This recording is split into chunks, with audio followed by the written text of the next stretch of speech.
네가 어떻게 여기에 온 거야? 무슨 말씀이세요? 모른 척하지 마. 나를 정말 모르겠어? 혹시, 설마, 맞다. 너를 비 오는 밤에 쫓아낸 바로 그 사람이야. 아니에요. 이럴 수가 없어요. 그런데 더 재밌는 건 정우는 내 친아들이야. 내가 쫓아낸 아이가 내 며느리가 됐네. 참 운명도 지독하지?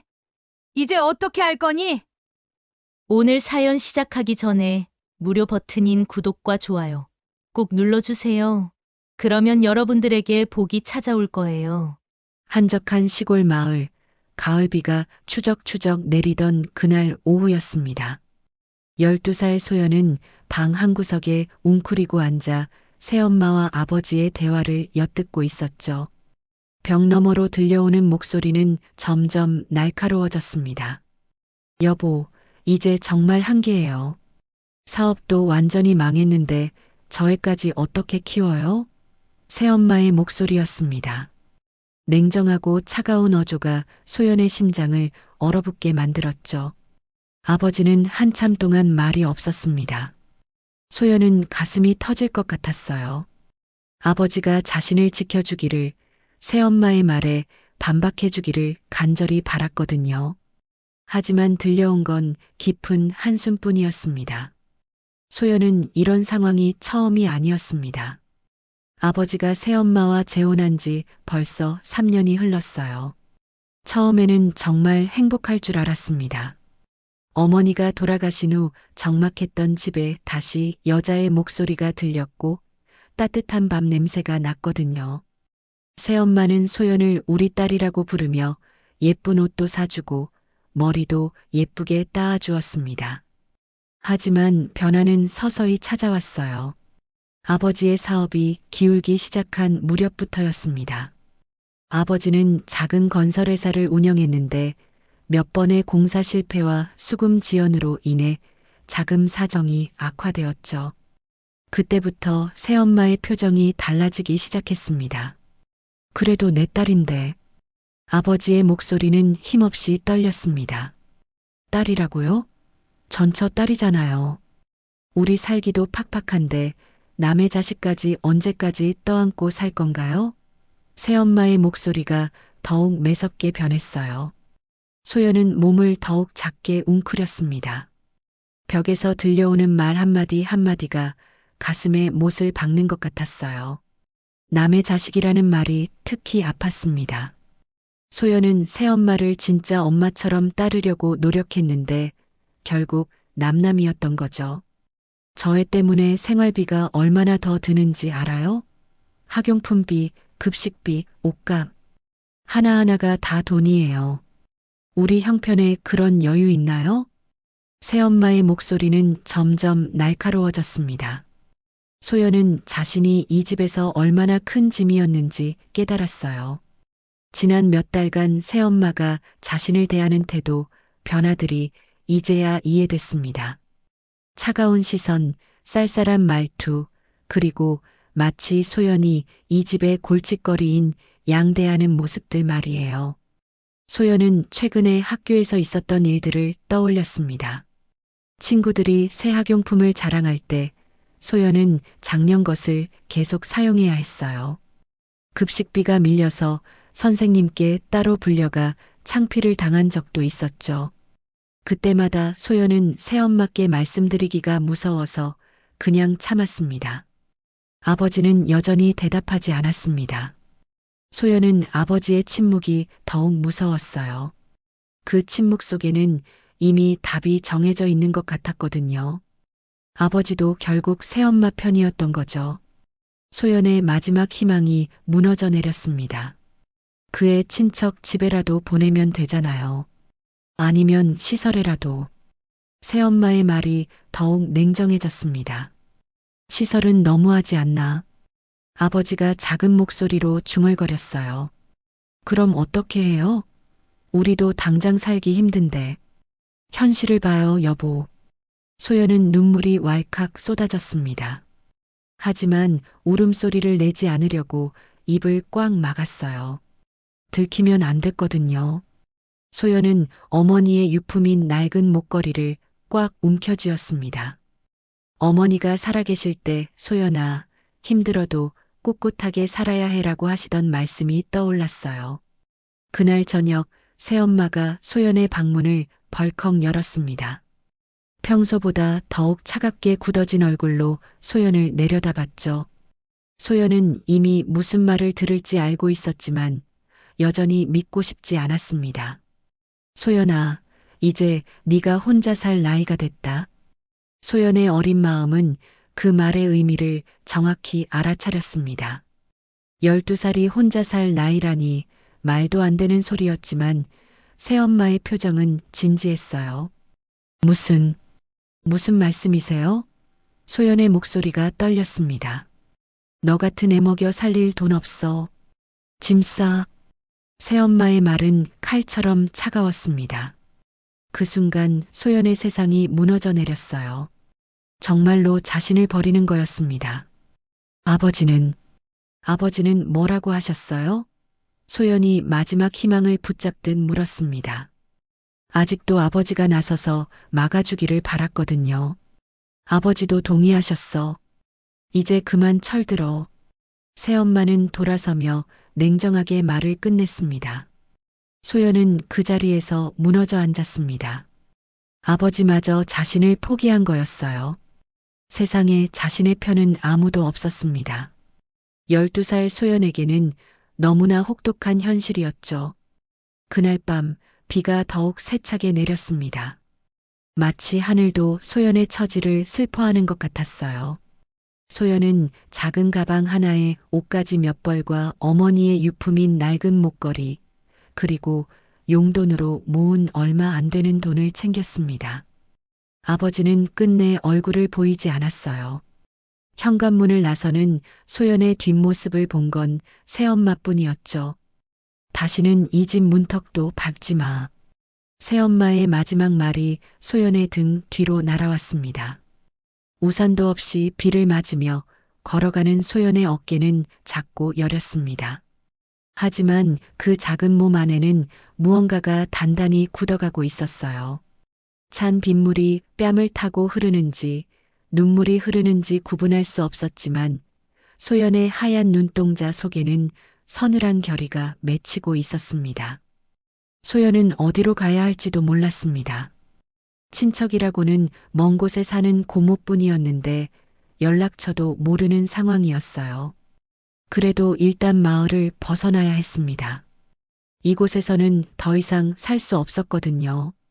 마을 어귀에서 돌아본 집은 이미 모든 불이 꺼져 있었습니다.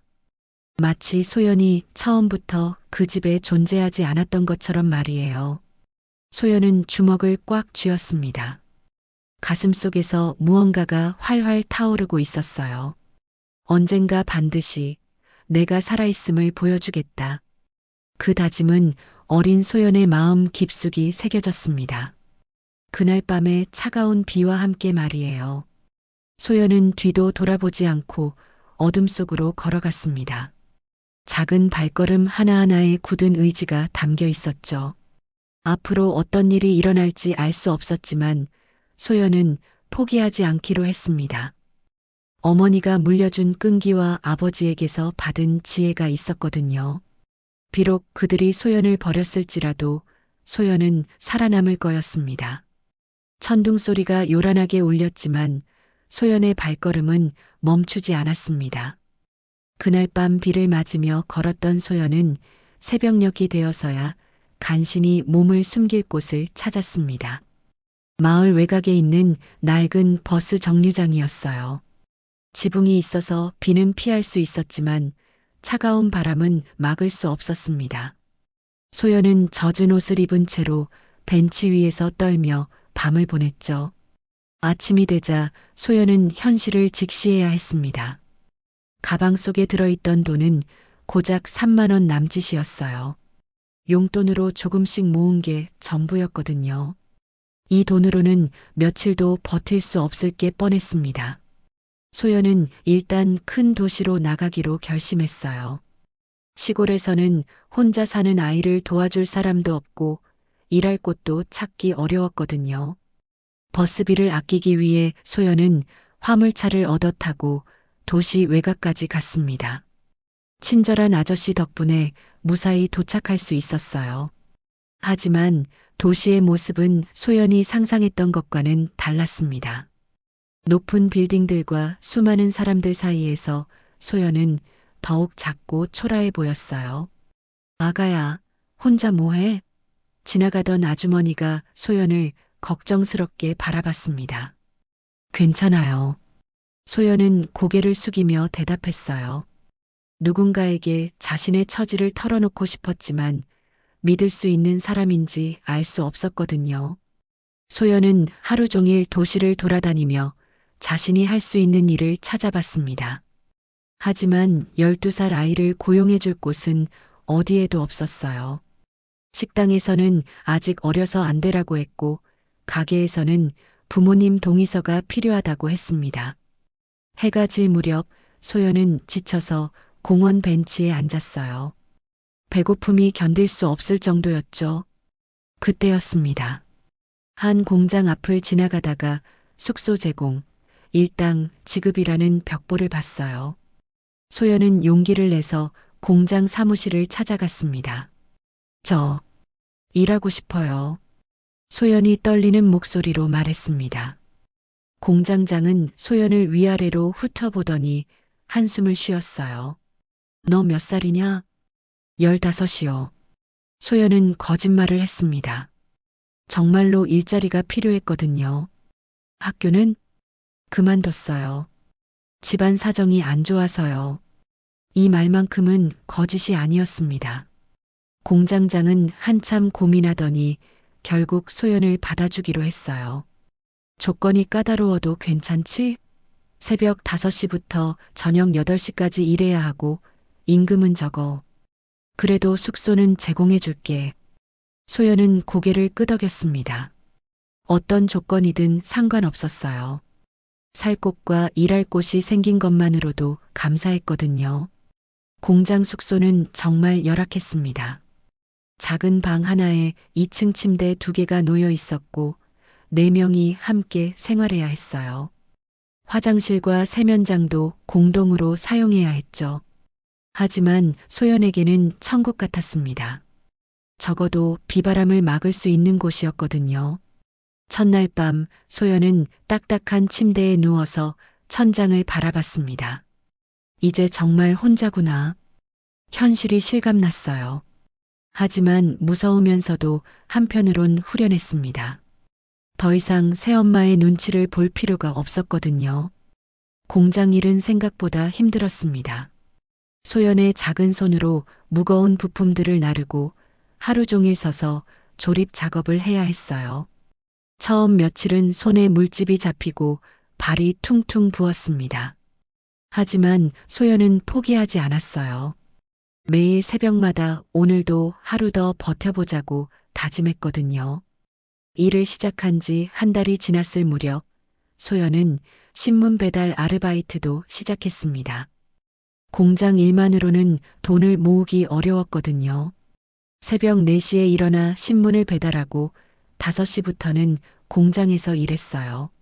하루에 서너 시간밖에 잠을 잘 수 없었지만 소연은 꿋꿋하게 버텨냈습니다. 쟤는 정말 대단해. 나이도 어린데 어떻게 저렇게 열심히 할까? 공장 동료들이 소연을 바라보며 감탄했어요. 소연은 모은 돈으로 중학교 검정고시 문제집을 샀습니다. 비록 정규 교육은 받지 못했지만 혼자서라도 공부를 계속하고 싶었거든요. 밤늦게 숙소에서 촛불을 켜고 공부하는 소연의 모습을 본 룸메이트가 말했어요. 소연아, 넌 여기 있을 애가 아니야. 분명 큰 사람이 될 거야. 그 말이 소연에게는 큰 위로가 되었습니다. 누군가 자신을 믿어준다는 게 이렇게 힘이 되는 줄 몰랐어요. 일을 시작한 지 반년이 지났을 때였습니다. 소연은 우연히 길에서 혜진이라는 대학생 언니를 만났어요. 혜진은 근처 대학교에 다니는 학생이었는데 공장 앞을 지나다가 새벽 일찍 신문 배달을 하는 소연을 보고 관심을 가졌던 거였죠. 너 매일 새벽마다 신문 배달하는 애지? 혜진이 소연에게 말을 걸었습니다. 네, 맞아요. 소연은 조심스럽게 대답했어요. 자신의 나이를 속이고 있던 터라 누군가 관심을 보이는 게 부담스러웠거든요. 몇 살이야? 어쩐지 나이에 비해 너무 어려 보이는데. 혜진의 날카로운 관찰력에 소연은 당황했습니다. 15이에요. 정말? 그럼 중학교는 다녀? 아니요, 집안 사정으로. 소연의 목소리가 작아졌어요. 혜진은 소연을 자세히 살펴봤습니다. 작고 마른 몸집, 거칠어진 손, 그리고 나이에 맞지 않게 깊어 보이는 눈빛까지 뭔가 사연이 있어 보였어요. 힘들지 않아? 나이도 어린데 혼자서 이렇게 사는 게. 그 말에 소연의 눈가가 붉어졌습니다. 그동안 누구에게도 털어놓지 못했던 마음속 이야기들이 밀려왔거든요. 하지만 소연은 눈물을 참았어요. 괜찮아요. 이제 익숙해졌어요. 혜진은 소연의 강한 의지를 느꼈습니다. 이런 어린 나이에 혼자서 살아가는 것도 대단한데 불평 하나 없이 묵묵히 견뎌내고 있다니 정말 대단했어요. 내 이름은 혜진이야. 너는? 소연이에요. 소연아, 나랑 친구할래? 가끔 만나서 이야기도 하고. 소연에게는 처음으로 생긴 친구였습니다. 그동안 혼자서 견뎌왔던 외로움이 조금씩 녹기 시작했어요. 혜진과 친해지면서 소연은 조금씩 자신의 이야기를 털어놨습니다. 물론 모든 걸 말하지는 않았지만 가족이 없어서 혼자 살고 있다는 정도는 이야기했어요. 혜진은 소연을 불쌍히 여기기보다는 존경스러워했습니다. 소연아, 넌 정말 대단해. 나 같으면 벌써 포기했을 거야. 저도 포기하고 싶을 때가 많아요. 하지만 포기하면 정말 끝이잖아요. 혜진은 소연의 말에 깊이 감동했습니다. 자신보다 어린아이가 이렇게 철학적인 생각을 한다니 놀라웠어요. 어느 날 혜진이 소연에게 특별한 제안을 했습니다. 소연아, 나 곧 서울로 올라가. 졸업하고 취업하려고. 그런데 너도 서울로 올 생각 없어? 서울요? 소연의 눈이 반짝였습니다. 응. 서울에 가면 기회가 더 많을 거야. 너 같은 애는 여기 있기엔 너무 아까워. 소연은 가슴이 뛰었습니다. 서울이라는 곳은 꿈만 같은 도시였거든요. 하지만 현실적으로 생각해 보니 막막했어요. 돈도 없는데 어떻게 가요? 내가 도와줄게. 일자리도 소개해주고. 혜진의 제안에 소연은 망설였습니다. 너무 큰 은혜였거든요. 왜 저한테 이렇게 잘해주세요? 혜진은 잠시 생각하더니 대답했습니다. 너를 보고 있으면 내 자신이 부끄러워져. 나보다 어린 나이에 이렇게 열심히 사는데 나는 부모님께 의존해서 편하게 살고 있으니까. 그리고 넌 언젠가 큰 사람이 될 거야. 나중에 내 결혼식 올 때 꼭 와줘. 그 말은 소연에게 세상에 다시 들어갈 초대장처럼 들렸습니다.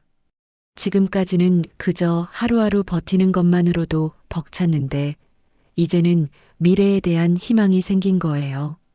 정말 갈 수 있을까요? 물론이야. 하지만 쉽지는 않을 거야. 서울은 여기보다 훨씬 치열하거든. 소연은 고개를 끄덕였습니다. 괜찮아요. 지금까지도 견뎌왔는걸요. 그날 밤 소연은 어머니의 목걸이를 꽉 움켜쥐었습니다. 엄마, 이제 정말 새로운 시작인 것 같아요.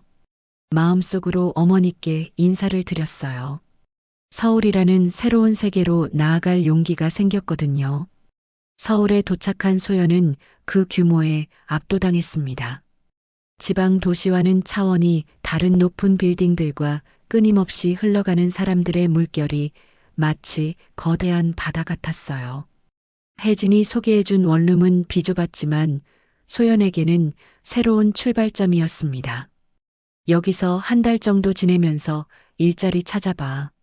조건 좋은 회사들이 많으니까 너무 조급해하지 마. 혜진이 소연을 격려해 주었어요. 소연은 며칠간 여러 회사를 다니며 면접을 봤습니다. 하지만 결과는 늘 똑같았어요. 나이가 너무 어리거나 학력이 부족하다는 이유였죠. 실망스러웠지만 포기할 수는 없었습니다. 그러던 어느 날 혜진이 특별한 소식을 가져왔습니다. 소연아, 좋은 기회가 생겼어. 내 사촌 언니가 대기업 계열사에서 일하는데 거기서 비서직 사원을 뽑는데 내가 추천해 줄게. 소연의 눈이 반짝였습니다. 정말요? 하지만 제가 그런 곳에서 일할 수 있을까요? 물론이야. 너 정도면 충분해. 다만 혜진의 표정이 조금 진지해졌어요. 그 회사는 재벌가 계열이라서 분위기가 좀 특별할 거야. 각오해야 해. 소연은 고개를 끄덕였습니다. 어떤 곳이든 상관없었어요. 기회가 주어진다면 반드시 잡겠다고 다짐했거든요. 면접 당일 소연은 혜진이 빌려준 정장을 입고 화려한 빌딩 앞에 섰습니다. 유리로 된 외벽이 하늘을 반사하는 모습이 마치 다른 세계 같았어요. 로비에 들어서자 대리석 바닥과 샹들리에가 소연을 압도했습니다. 긴장하지 마.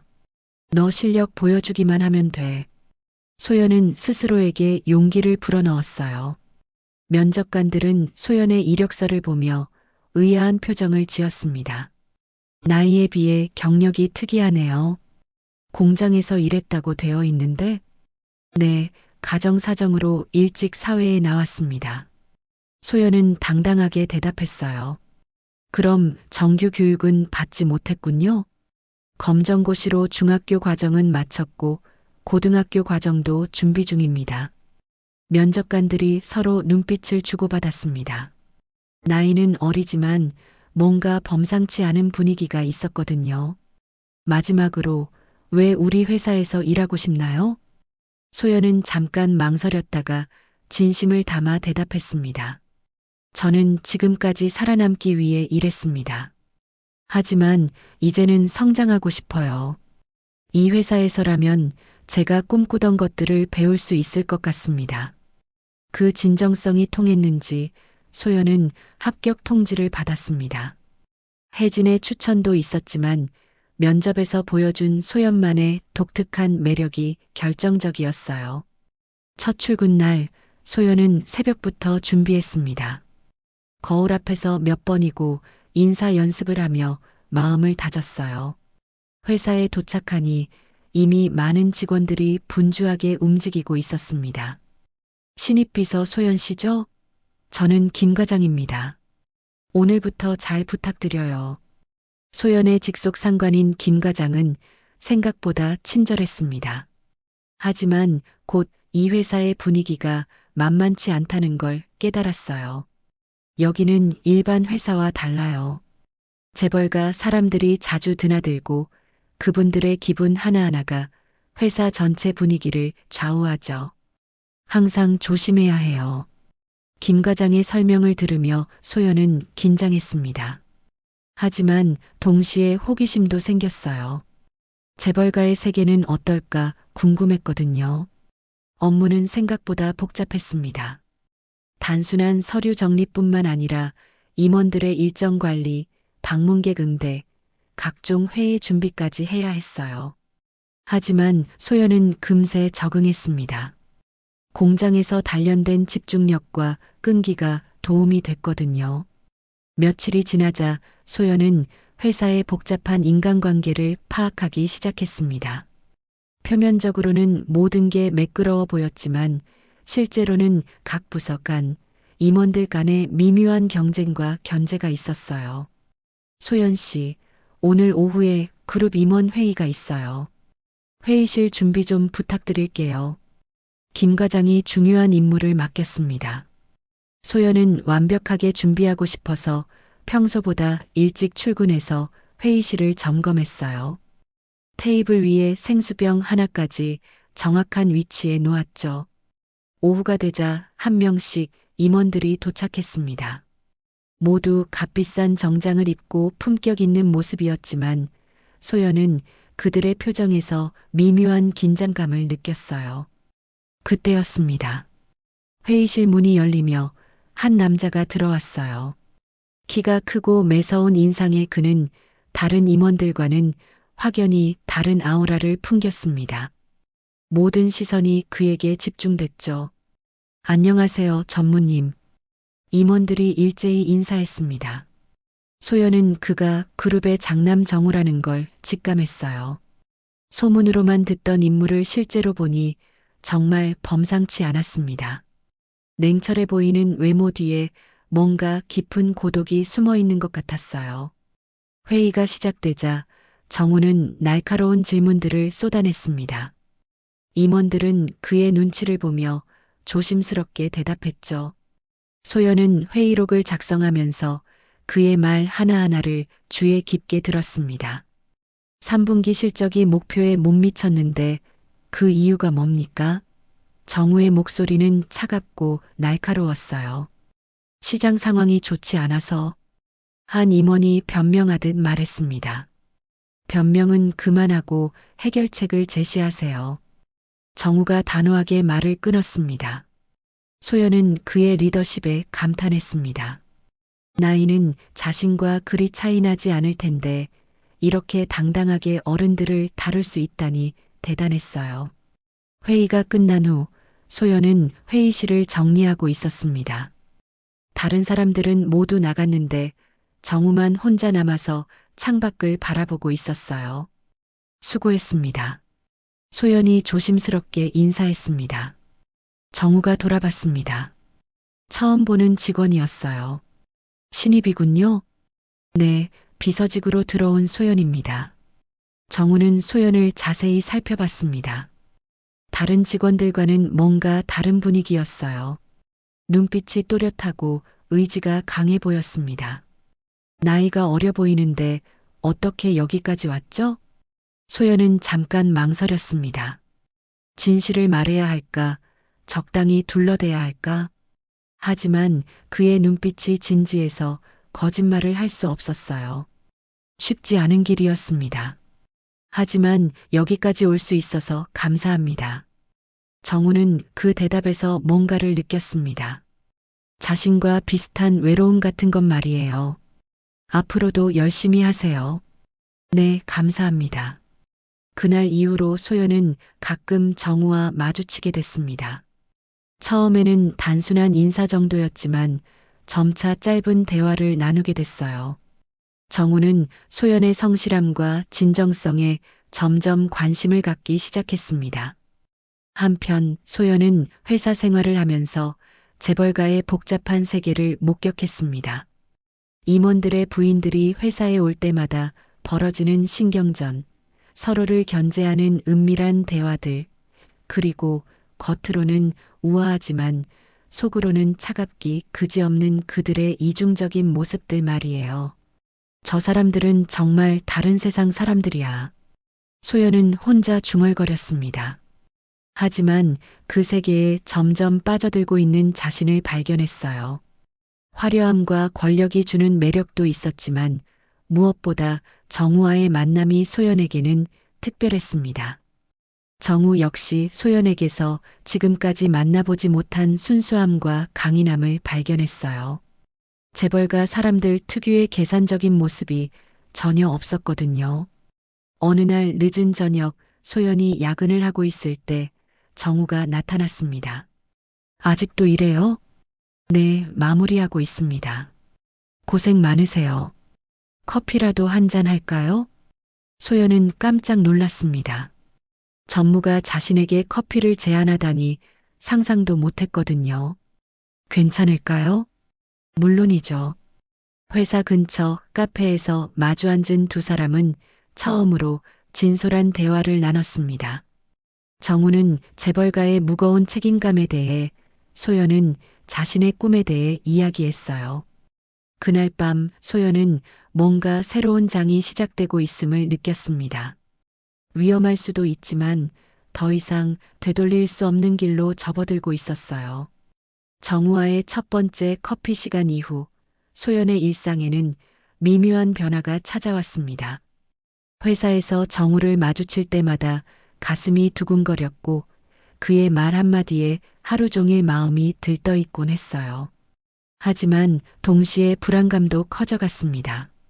자신이 감히 넘볼 수 없는 세계의 사람이라는 걸 잘 알고 있었거든요. 회사 사람들도 변화를 눈치채기 시작했습니다. 소연과 정우가 함께 있는 모습을 목격한 직원들 사이에서 소곤거리는 소리가 들려왔어요.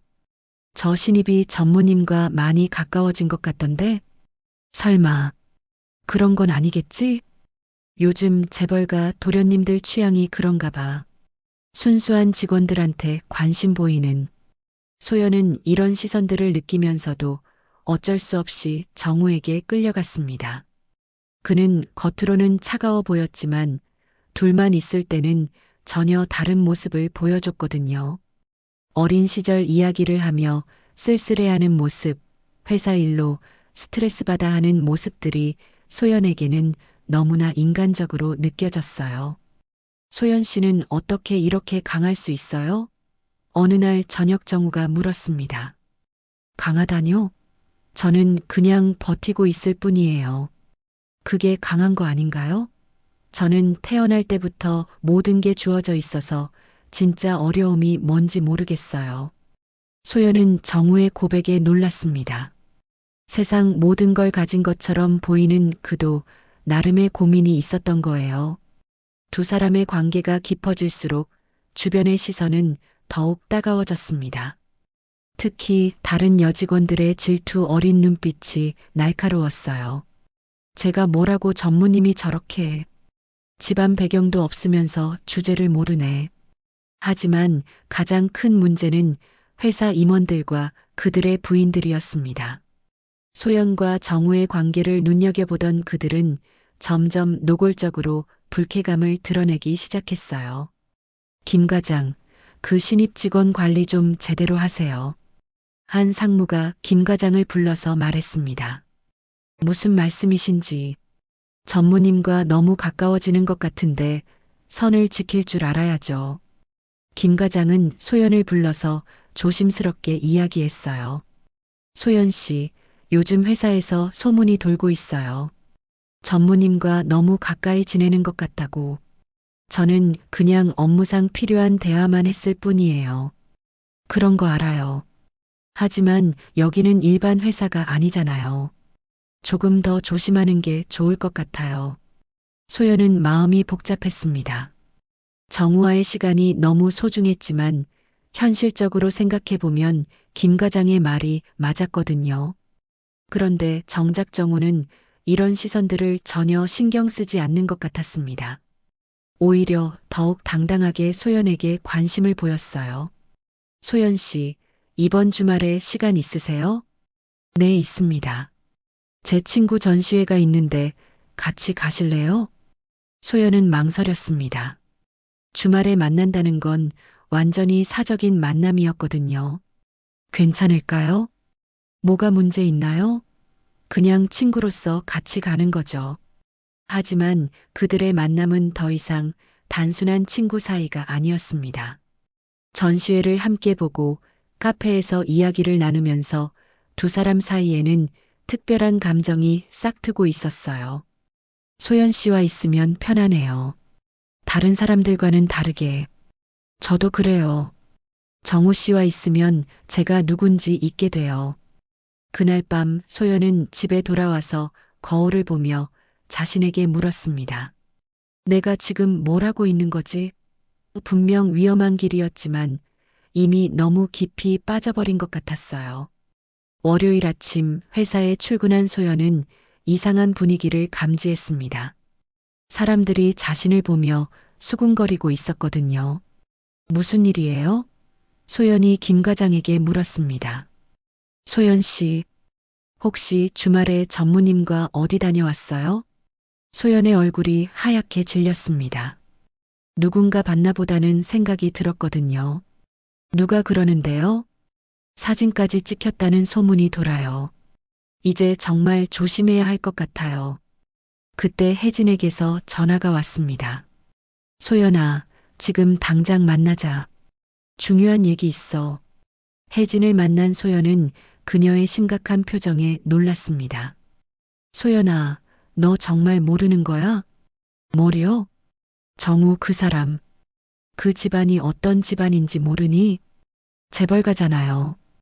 그 정도는 알고 있어요.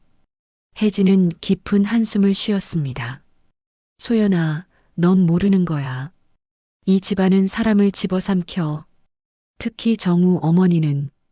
혜진의 말을 듣고 소연은 충격에 빠졌습니다. 정우의 어머니는 재벌가에서도 유명한 여인이었고 아들의 결혼 상대로는 반드시 집안이 맞는 사람만을 원한다는 거였어요. 그 집안 사람들이 너를 어떻게 볼 것 같아?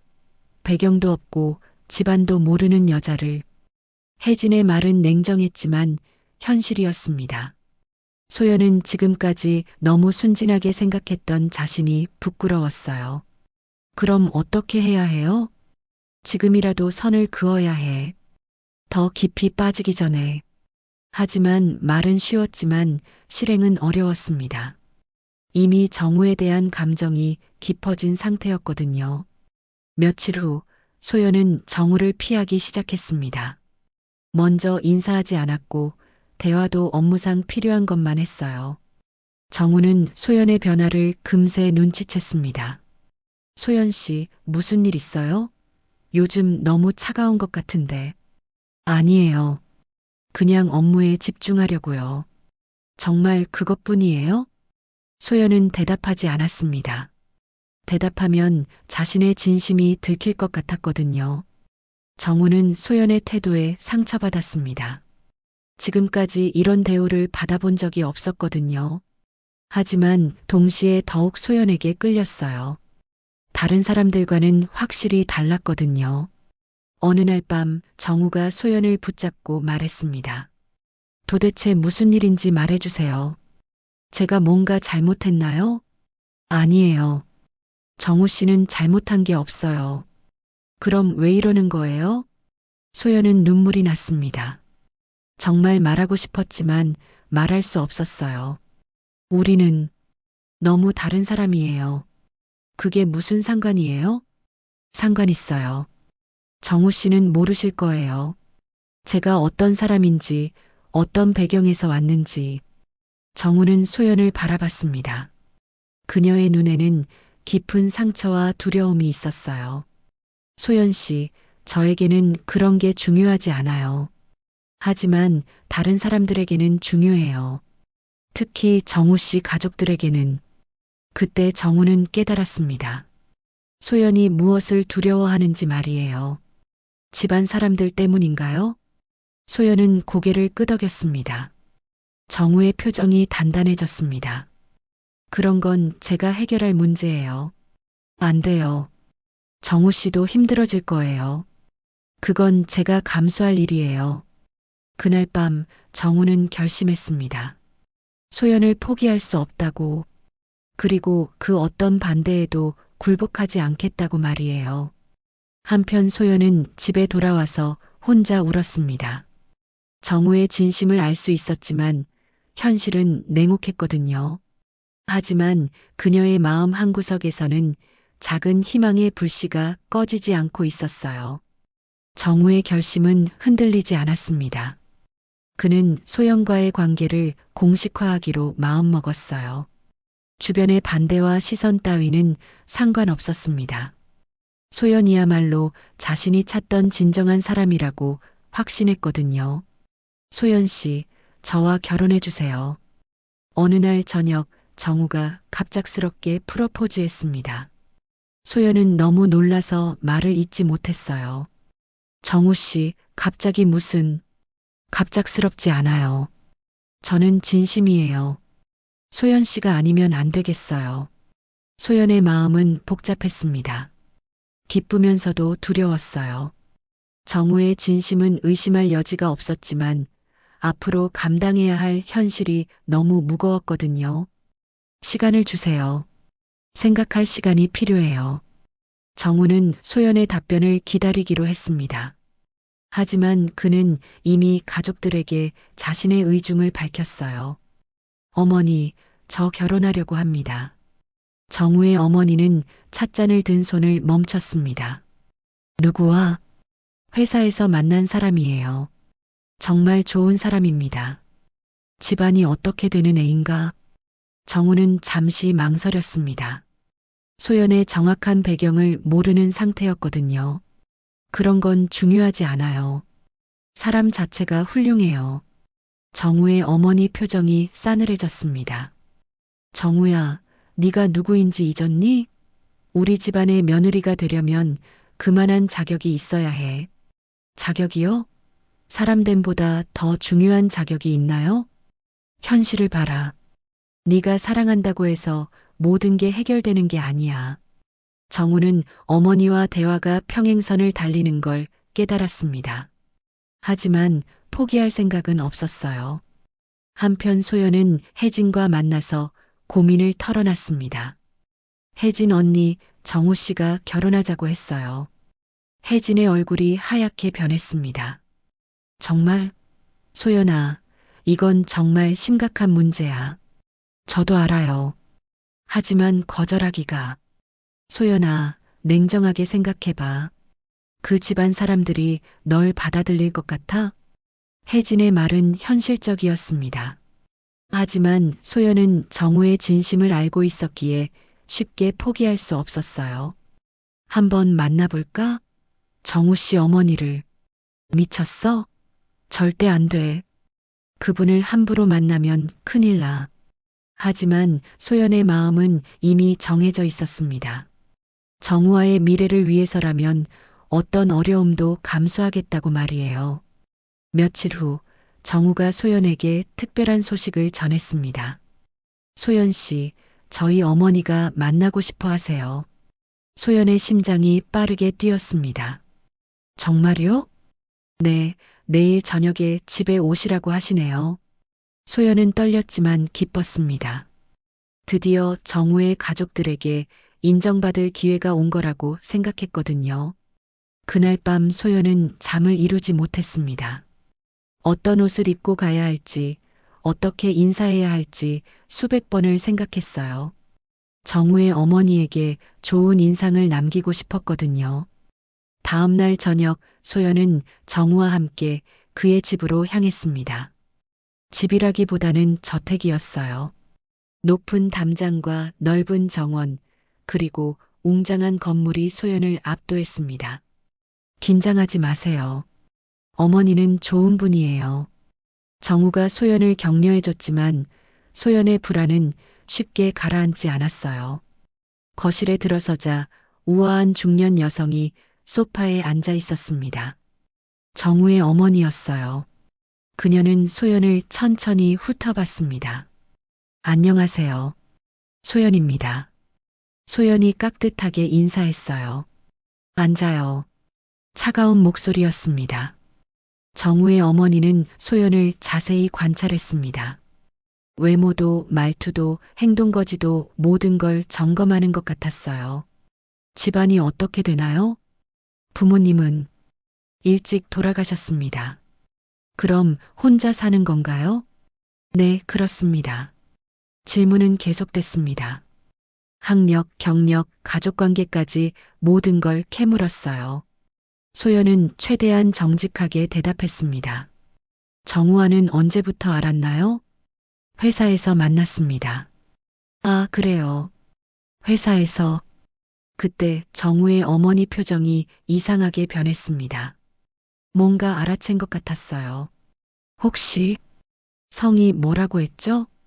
이소연입니다. 순간 정우의 어머니 얼굴이 하얗게 변했습니다. 그리고 소연을 뚫어져라 바라봤어요. 어디서 태어났나요?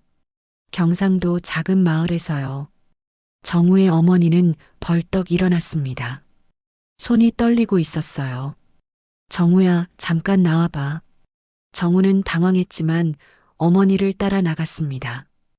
거실에 혼자 남은 소연은 불안한 마음으로 기다렸어요. 정우야, 그 애와 당장 헤어져. 어머니, 왜 갑자기? 이유는 묻지 마. 절대 그 애와는 안 돼. 정우는 어머니의 급작스러운 태도, 변화를 이해할 수 없었습니다.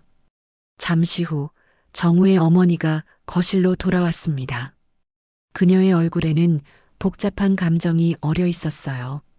소연 씨, 저와 둘이 이야기할 수 있을까요? 정우가 나간 후 정우의 어머니가 입을 열었습니다. 네가 여기까지 기어올 줄은 몰랐네.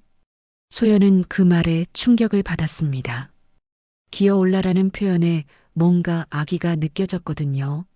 무슨 말씀인지 모른 척하지 마. 너 나를 기억하지? 소연은 상대방을 자세히 봤습니다. 어디서 본 것 같기도 하고 그때 번개처럼 기억이 되살아났어요. 설마 새엄마? 정우의 어머니가 차갑게 웃었습니다. 맞아. 네가 그렇게 싫어하던 새엄마야. 소연의 세상이 무너져 내렸습니다. 꿈에서도 상상하지 못했던 최악의 시나리오였어요.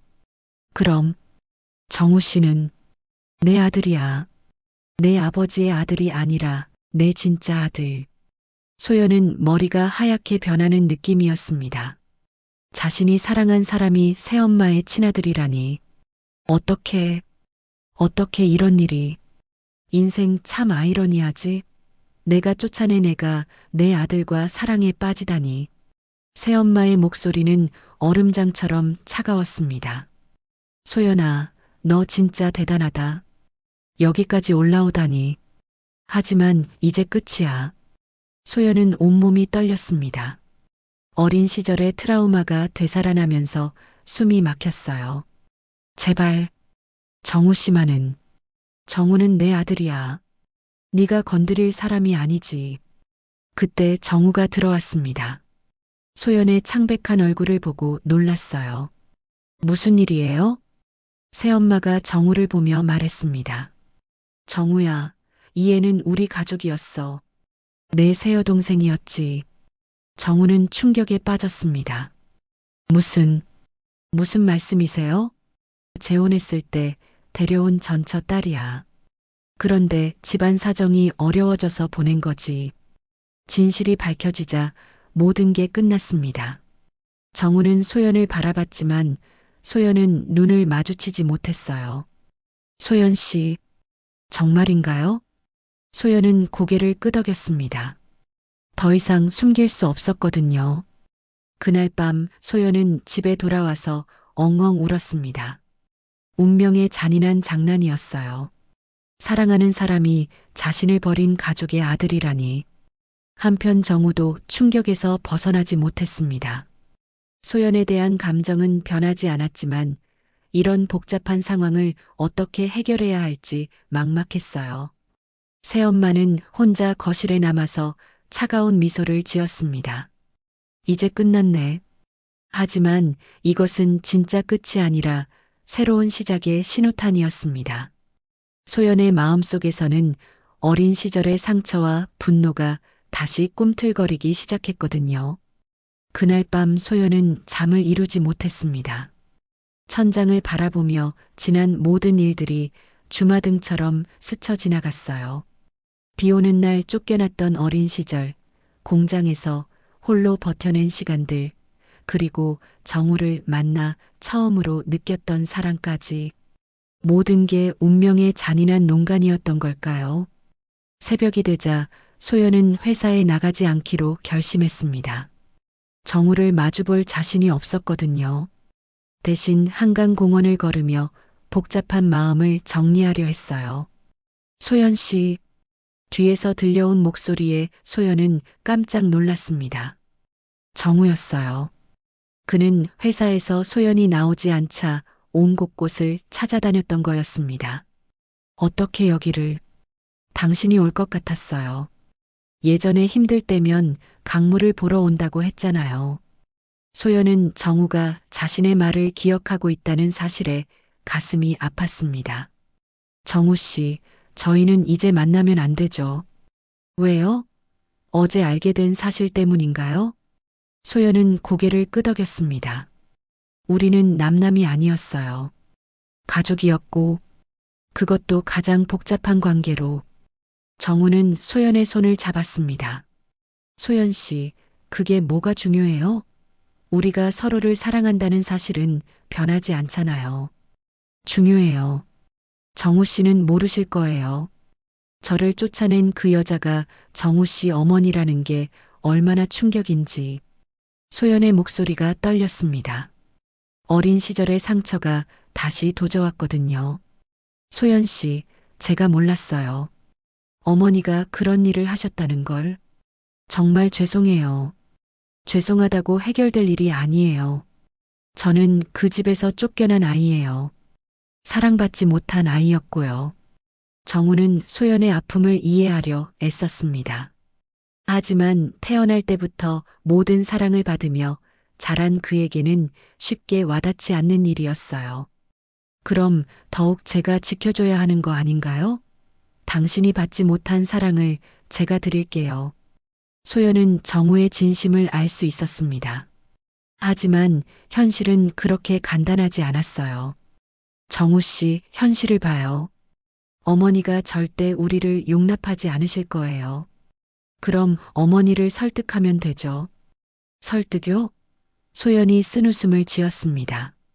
정우 씨는 그분을 잘 모르시는군요. 그날 이후 정우는 어머니를 설득하기 위해 노력했습니다. 하지만 새엄마의 반응은 예상보다 훨씬 격렬했어요. 정우야, 정신 차려. 그 애는 우리 가족에게 상처만 줄 거야. 어머니, 과거 일은 과거 일이에요. 지금은 달라요. 달라? 뭐가 달라? 그 애는 여전히 우리 가족의 골칫거리야. 정우는 어머니의 완강한 태도에 절망했습니다. 하지만 포기할 수는 없었어요. 한편 소연은 혜진을 만나서 모든 이야기를 털어놨습니다. 정말 그런 일이. 혜진도 충격을 금치 못했어요. 언니, 저 어떻게 해야 할까요? 혜진은 한참을 고민하더니 입을 열었습니다. 소연아, 이건 단순한 사랑 문제가 아니야. 너의 인생 전체가 걸린 일이고. 무슨 말이에요? 생각해봐. 네가 정말 원하는 게 뭐야? 정우와의 사랑? 아니면. 혜진의 말은 의미심장했습니다. 소연도 자신의 마음 깊숙한 곳에서 꿈틀거리는 또 다른 감정을 느끼고 있었거든요. 그날 밤 소연은 어린 시절을 떠올렸습니다. 새엄마에게 쫓겨나던 그날, 비를 맞으며 걸었던 길, 그리고 마음속에 새겨졌던 다짐들 말이에요. 언젠가 반드시 내가 살아있음을 보여주겠다.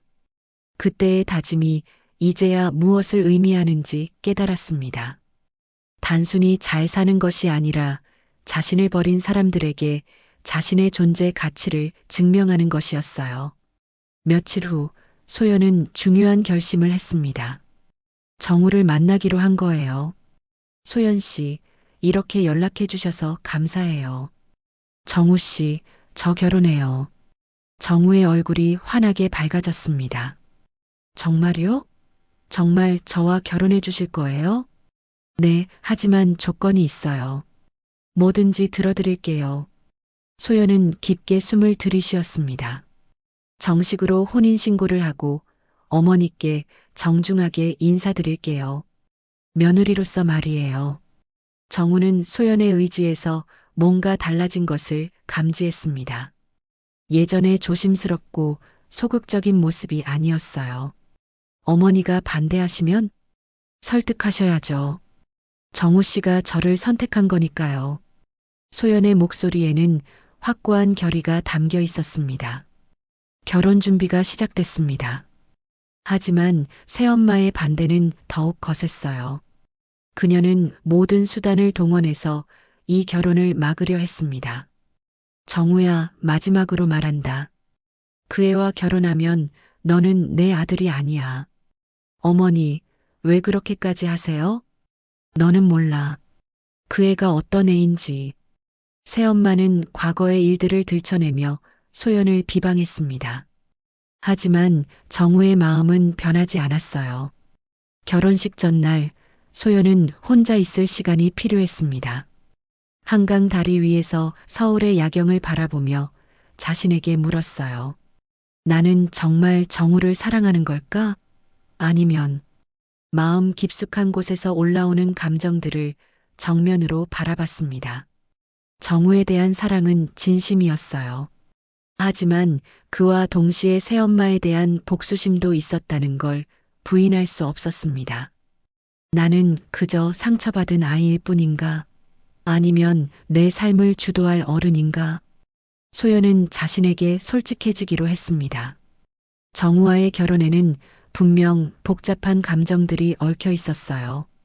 사랑도 있었고 복수심도 있었으며 성공하고 싶은 욕망도 있었습니다. 나는 복수를 위해 사는 게 아니야. 하지만 나를 버린 그들에게 내가 어떤 존재인지 보여줄 거야. 그 순간 소연 안의 복수는 단순한 분풀이가 아닌 존재 증명으로 의미가 변했습니다. 어린 시절 쫓겨난 그 아이는 이제 재벌가의 며느리가 되려 하고 있었어요. 그것만으로도 충분한 증명이었습니다. 자신을 무시했던 사람들에게 말이에요.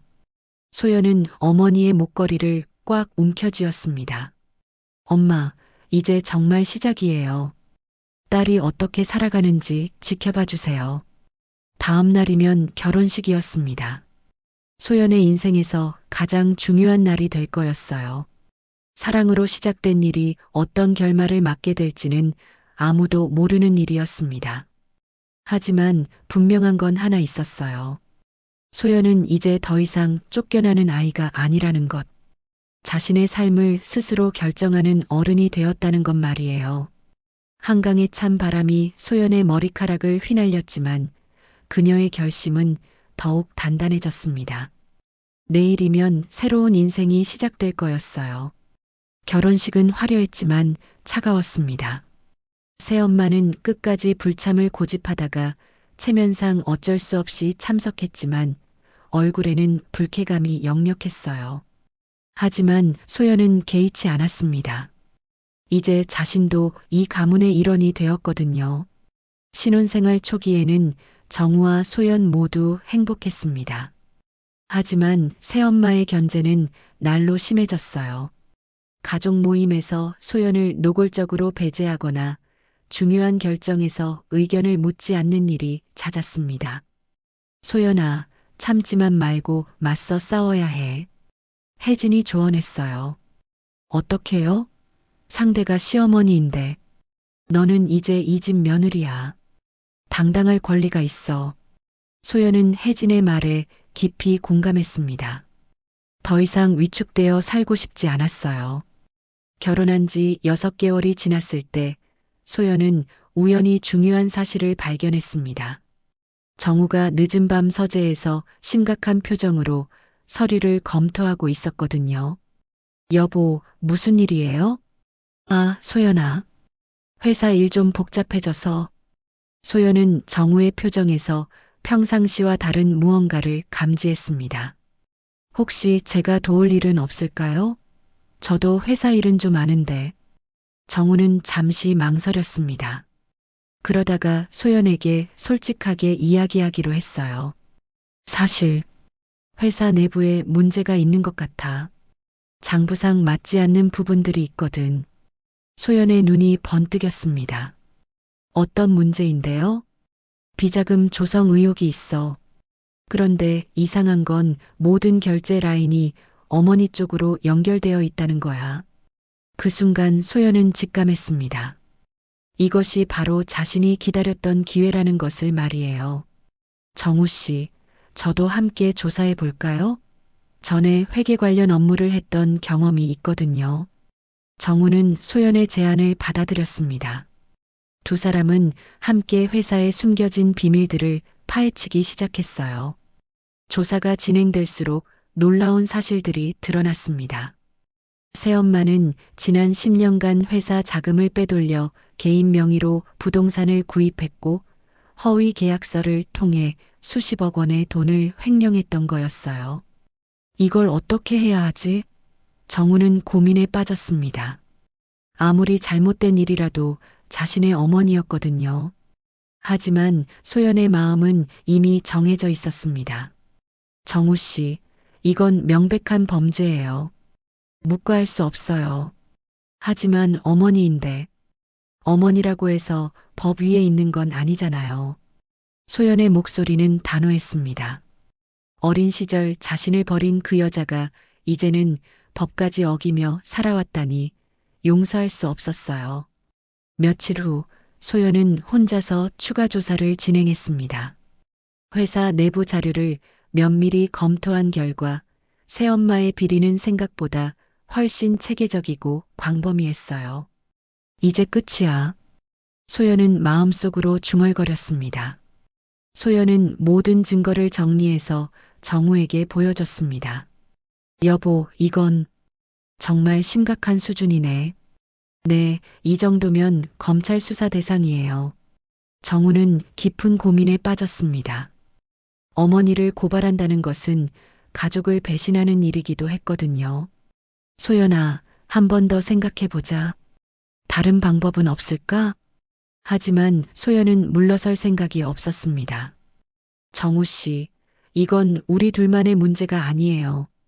회사 직원들, 주주들 모두가 피해를 당하고 있어요. 결국 정우도 소연의 말에 동의했습니다. 옳은 일을 해야 한다고 생각했거든요. 다음 날 소연은 혼자서 새엄마를 만나러 갔습니다. 마지막 대결의 시간이었어요. 어머님께서 저와 이야기하실 게 있다고 하셨다면서요? 소연이 차분하게 말했습니다. 새엄마는 소연을 차갑게 바라봤습니다. 네가 뭔가 꾸미고 있다는 소문을 들었어. 꾸미다뇨? 저는 그냥 정당한 일을 하고 있을 뿐이에요. 정당한 일? 새엄마가 비웃었습니다. 네가 감히 이 집안을 어떻게 하려고? 소연은 가방에서 서류 뭉치를 꺼냈습니다. 어머님이 지난 10년간 하신 일들이 모두 여기 있어요. 새엄마의 얼굴이 하얗게 변했습니다. 네가 뭘 안다고? 모든 걸 알아요. 허위 계약서, 비자금 조성, 자금 횡령까지. 증거도 충분하고요. 새엄마는 당황했지만 곧 평정심을 되찾았습니다. 그래서 네가 어떻게 하겠다는 거야? 검찰에 고발할 거예요. 미쳤구나. 내 남편의 어머니를 고발한다고? 소연의 눈빛이 차갑게 변했습니다. 어머니라뇨? 저를 쫓아낸 분이 무슨 어머니예요? 그때서야 새엄마는 소연의 진짜 의도를 깨달았습니다. 너 복수하려고 여기까지 온 거야? 복수요? 소연이 차분하게 대답했습니다. 아니에요. 그냥 정의를 구현하는 거예요. 정혜? 웃기지 마. 넌 그냥 복수기야. 소연은 잠깐 침묵했다가 입을 열었습니다. 그렇다면 뭐 어때요? 어차피 결과는 같으니까. 새엄마가 벌떡 일어났습니다. 소연, 네가 감히. 내가 널 키워준 걸 잊었어? 키워줬다고요? 소연의 목소리가 떨렸습니다. 저를 내쫓은 게 키워준 거예요? 그때는 어쩔 수 없었어. 집안 사정이. 변명은 그만하세요. 소연이 일어서서 새엄마를 정면으로 바라봤습니다. 어머님, 그때 저에게 하신 말 기억하세요? 다시는 이 집 문턱도 밟지 말라고 하셨죠. 새엄마는 그날의 기억이 생생했습니다. 하지만 저는 돌아왔어요. 그것도 며느리로 말이에요. 소연의 목소리는 감정으로 떨리고 있었지만 눈빛은 한없이 차가웠습니다. 그리고 이제 이 집안을 무너뜨릴 거예요. 새엄마가 다급하게 말했습니다. 소연아, 진정해. 우리가 다시 이야기해보자. 이제 너무 늦었어요. 그날 오후 소연은 모든 증거 자료를 검찰에 제출했습니다. 정우도 함께였어요. 어렵게 내린 결정이었지만 두 사람 모두 옳은 일을 한다고 확신했습니다. 며칠 후 검찰 수사가 시작됐고 새엄마는 구속됐습니다. 언론에서는 연일 재벌가의 스캔들을 대서특필했어요. 소연아, 괜찮아? 정우가 걱정스럽게 물었습니다. 네, 괜찮아요. 소연은 정말로 괜찮았습니다. 오히려 홀가분했어요. 오랫동안 마음속에 맺혀있던 응어리가 풀린 것 같았거든요. 하지만 이것은 시작일 뿐이었습니다. 새엄마의 구속으로 그룹 전체가 흔들리기 시작했고 주가는 폭락했어요. 소연이 원했던 것은 바로 이것이었습니다. 완전한 몰락 말이에요. 그날 밤 소연은 어머니의 목걸이를 만지며 중얼거렸습니다. 엄마, 이제 시작이에요. 새엄마가 구속된 후 3년이 흘렀습니다.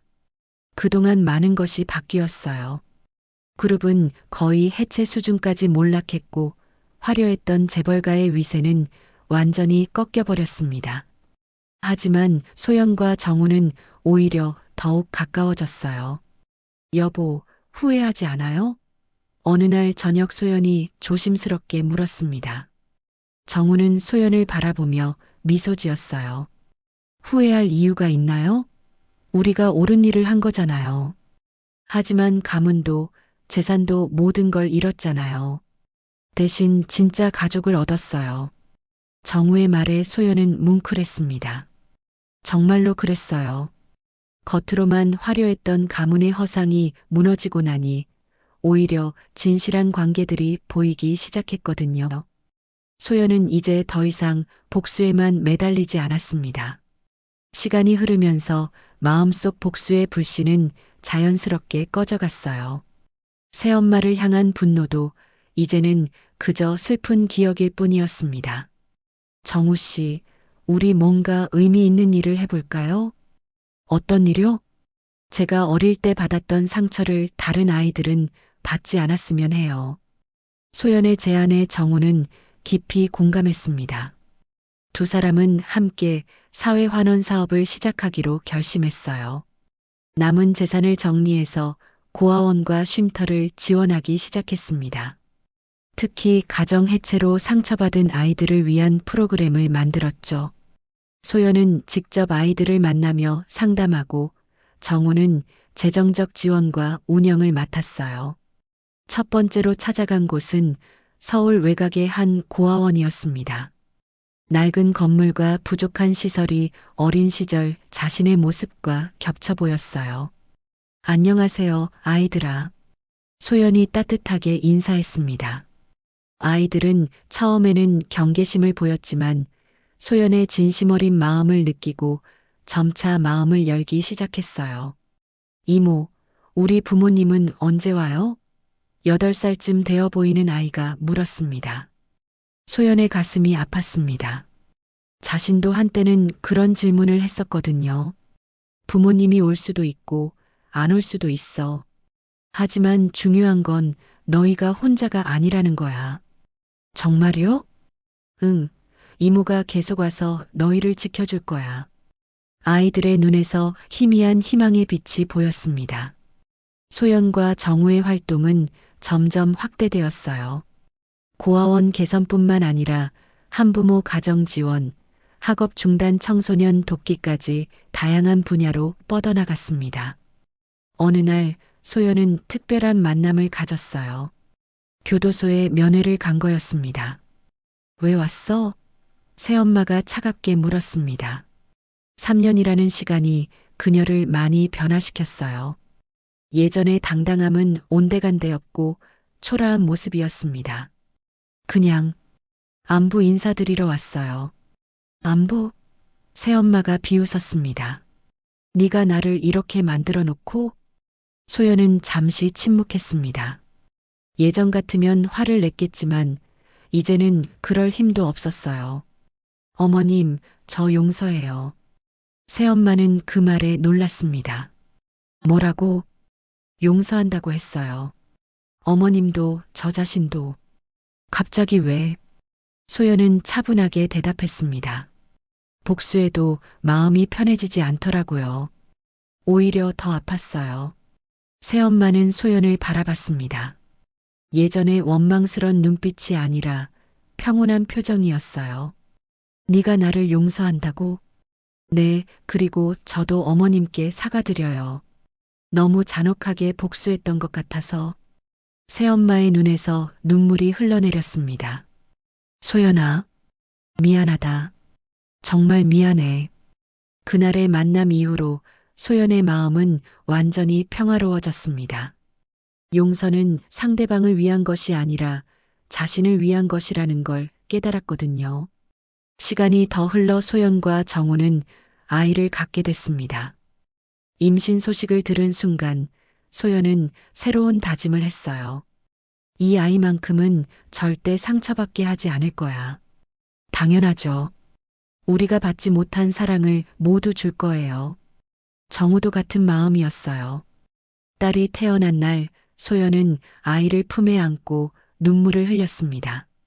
우리 예쁜 딸, 엄마가 세상에서 가장 사랑해. 아이를 키우면서 소연은 진정한 행복이 무엇인지 깨달았어요. 복수도 성공도 아닌 사랑하는 사람들과 함께하는 평범한 일상이었습니다. 5년 후 소연과 정우가 운영하는 재단은 전국적으로 유명해졌어요. 많은 아이들이 그들의 도움으로 새로운 인생을 시작했습니다. 그날도 소연은 평소와 같이 고아원을 방문했어요. 아이들이 웃으며 달려와 안겼습니다. 이모, 오늘도 왔네요. 그럼 약속했잖아. 아이들과 함께 놀고 이야기를 들어주고 때로는 함께 울기도 했어요. 그 시간들이 소연에게는 가장 소중했습니다. 이모, 우리 언제 다시 만나요? 한 아이가 물었습니다. 소연은 아이의 머리를 쓰다듬으며 대답했어요.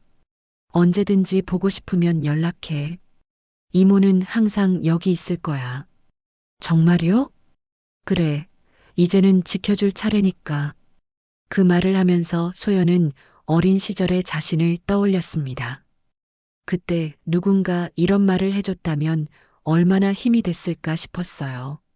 집에 돌아가는 길 정우가 물었습니다. 오늘도 보람찬 하루였나요? 네, 정말 행복해요. 저도요. 당신과 함께라서 더욱 의미 있는 것 같아요. 두 사람은 손을 맞잡고 집으로 향했습니다. 석양이 그들의 뒷모습을 따뜻하게 비추고 있었어요. 그날 밤 소연은 딸의 잠든 얼굴을 바라보며 생각했습니다.